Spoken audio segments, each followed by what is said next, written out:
शान्तं स्योमानेकं निरञ्जनं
నిశ్శబ్దంగా కొంచెం ప్రశాంతంగా ఉండాలి తల్లి. అందరూ మిగతా కుర్చీలో కూర్చుండే వాళ్ళు కూడా ప్రశాంతత కావాలి. నిశ్శబ్దం బ్రహ్మ ఉచ్యతే అనేది మన శాస్త్రం.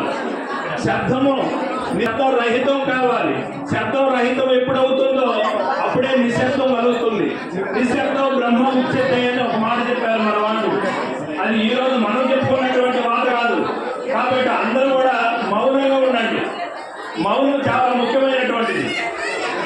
మాట్లాడి ఎవరైనా మాట్లాడచ్చు. మౌనంగా ఉండేది అందరికీ శాత కాదు. అది యోగి ఒక లక్షణం. కావున అందరూ దయచేసి ప్రశాంతంగా మౌనంగా ఉండండి. తన శ్వాసని తాను గమనిస్తూ ఉండండి. మన యొక్క ఆత్మ అంటే శ్వాసే కదా. ఆ శ్వాసని గమనిస్తూ